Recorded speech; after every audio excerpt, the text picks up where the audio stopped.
Welcome!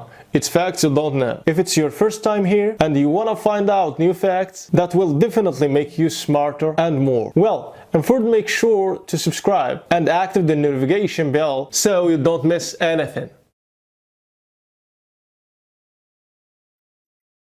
Deep in the Alaskan wilderness, a prospector comes to the rescue of an injured mother wolf and her pups, and a lasting connection is formed. One spring morning many years ago, I had been prospecting for gold along Coho Creek on southeastern Alaska's Kupreanof Island, and as I emerged from a forest of spruce and hemlock, I froze in my tracks. No more than 20 paces away in the bog was a huge Alaskan timber wolf, caught in one of Trapper George's traps. Old George had died the previous week of a heart attack, so the wolf was lucky I happened along. Confused and frightened at my approach, the wolf backed away, straining at the trap chain. Then I noticed something else. It was a female, and her teats were full of milk. Somewhere there was a den of hungry pups waiting for their mother. For her appearance, I guessed that she'd been trapped only a few days. That meant her pups were probably still alive, surely no more than a few miles away. But I suspected that if I tried to release the wolf, she would turn aggressive and try to tear me to pieces. Here are the proven skills to survive any emergency. So I decided to search for her pups instead and began to look for incoming tracks that might lead me to her den. Fortunately, there were still a few remaining patches of snow. After several moments, I spotted paw marks on a trail skirting the bog. The tracks led a half-mile through the forest, then up a rock-strewn slope. I finally spotted the den at the base of an enormous spruce. There wasn't a sound inside. Wolf pups are shy and cautious, and I didn't have much hope of luring them outside, but I had to try. So I began imitating the high-pitched squeak of a mother wolf calling her young. No response. A few moments later, after I tried another call, 4 tiny pups appeared. They couldn't have been more than a few weeks old. I extended my hands and they tentatively suckled at my fingers. Perhaps hunger had helped overcome their natural fear. Then, one by one, I placed them in a burlap bag and headed back down the slope. When the mother wolf spotted me, she stood erect, possibly picking up the scent of her young. She let out a high-pitched, plaintive whine. I released the pups and they raced to her. Within seconds, they were slurping at her belly. What next? I wondered. The mother wolf was clearly suffering, yet each time I moved in her direction, a menacing growl rumbled in her throat. With her young to protect, she was becoming belligerent. She needs nourishment, I thought. I have to find her something to eat. I hiked toward Coho Creek and spotted the leg of a dead deer sticking out of a snowbank. I cut off a hindquarter, then returned the remains to nature's icebox. Toting the venison haunch back to the wolf, I whispered in a soothing tone, "Okay, mother, your dinner's served, but only if you stop growling at me. Come on now, easy." I tossed chunks of venison in her direction. She sniffed them, then gobbled them up. Cutting hemlock boughs, I fashioned a rough shelter for myself and was soon asleep nearby. At dawn, I was awakened by 4 fluffy bundles of fur sniffing at my face and hands. I glanced towards the agitated mother wolf. If I could only win her confidence, I thought. It was her only hope. Over the next few days, I divided my time between prospecting and trying to win the wolf's trust. I talked gently to her, threw her more venison, and played with the pups. Little by little, I kept edging closer, though I was careful to remain beyond the length of the chain. The big animal never took her dark eyes off me. "Come on, mother," I pleaded. "You want to go back to your friends on the mountain. Relax." At dusk on the 5th day, I delivered her daily fare of venison. "Here's dinner," I said, softly as I approached. "Come on, girl, nothing to be afraid of."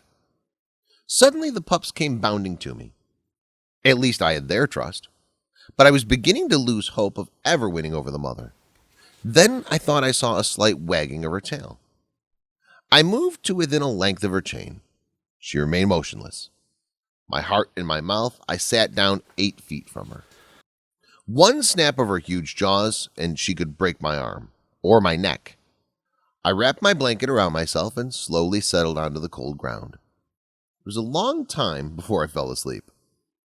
I awoke at dawn, stirred by the sound of the pups nursing. Gently, I leaned over and petted them. The mother wolf stiffened. "Good morning, friends," I said tentatively. Then I slowly placed my hand on the wolf's injured leg. She flinched, but made no threatening move.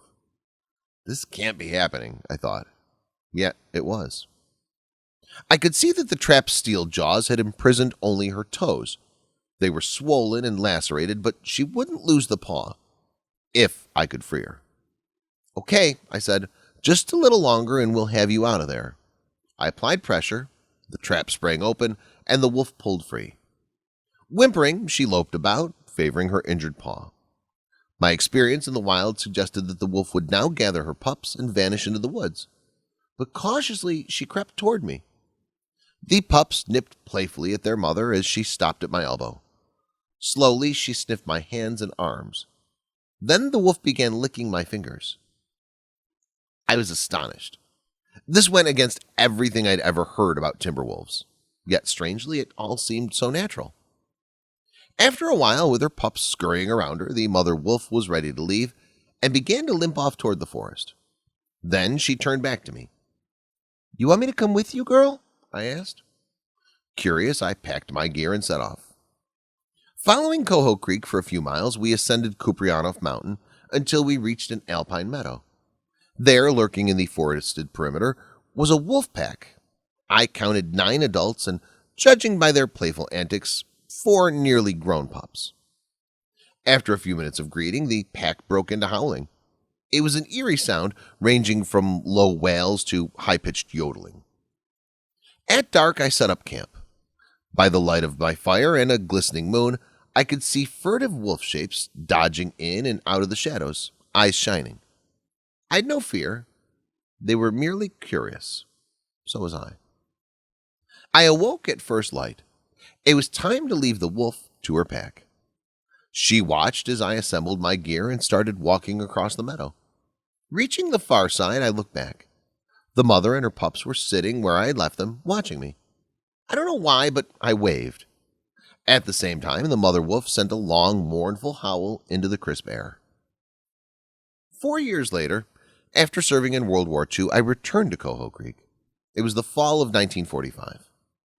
After the horrors of the war, it was good to be back among the soaring spruce and breathing their familiar bracing air of the Alaskan bush. Then I saw, hanging in the red cedar where I had placed it 4 years ago, the now rusted steel trap that had ensnared the mother wolf. The sight of it gave me a strange feeling, and something made me climb Kuprianof Mountain to the meadow where I had last seen her. There, standing on a lofty edge, I gave out a long, low wolf call, something I'd done many times before. An echo came back across the distance. Again I called, and again the echo reverberated, this time followed by a wolf call from a ridge about half a mile away. Then, far off, I saw a dark shape moving slowly in my direction. As it crossed the meadow, I could see it was a timber wolf. A chill spread through my whole body. I knew at once that familiar shape, even after 4 years. "Hello, old girl," I called gently. The wolf edged closer, ears erect, body tense, and stopped a few yards off, her bushy tail wagging slightly. Moments later, the wolf was gone. I left Kuprianof Island a short time after that, and I never saw the animal again. But the memory she left with me, vivid, haunting, a little eerie, will always be there. A reminder that there are things in nature that exist outside the laws of understanding of man. During that brief instant in time, this injured animal and I somehow penetrated each other's worlds, bridging barriers that were never meant to be bridged. There's no explaining experiences like this. We can only accept them, and because they're tinged with an air of mystery and strangeness, perhaps treasure them all the more. Thanks for watching. Please like and share the video in social networks. We'll be right back to you as fast as we can.